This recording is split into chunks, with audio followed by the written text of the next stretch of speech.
Sa Tokyo, Japan ngayon, si Pangulong Noynoy Aquino para nga sa isang araw ng working visit kung saan makikipagpulong siya kay Japanese Prime Minister Shinzo Abe. Partikular na tututukan ang relasyon ng Pilipinas sa Japan at ang tensyon sa gawa ng teritoryo sa West Philippine Sea.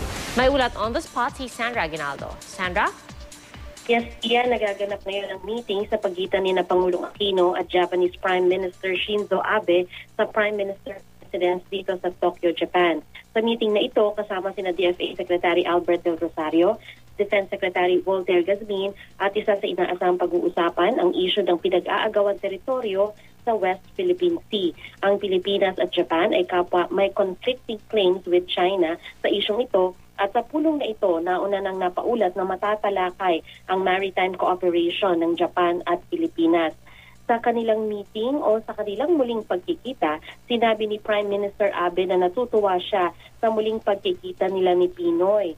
Noon lang December sila huling nagkita at sabi pa ng Prime Minister ay nagagalak siya na sa loob na isang taon ay 4 na beses silang nagkita ni Pinoy. Malayo na daw ang narating na relasyon ng dalawang bansa dahil sa madalas na pag-uusap.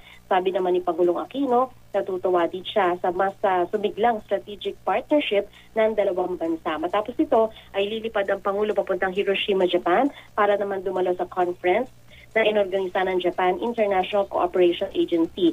Magsasalita ang Pangulo sa The Consolidation for Peace for Mindanao Conference na nakatuon para sa pagtalakay doon sa kalagayan sa Mindanao matapos ang peace agreement na nilagdaan ngayong taon. Mag-aalay din ang Pangulo ng Bulacan sa shrine na sumisimbolo ng kapayapaan matapos ang atomic bomb na sumabog sa Japan noong World War II. Sa ngayon, PI, inaantabayan na namin dito sa Tokyo yung joint statement nitong si Pangulong Aquino at ni Prime Minister Abe. Yan muna ang pinakahuling ulat mula dito sa Prime Minister's residence sa Tokyo, Japan. Pia? Maraming salamat, Sandra Aguinaldo, nag-ulat live mula sa Japan.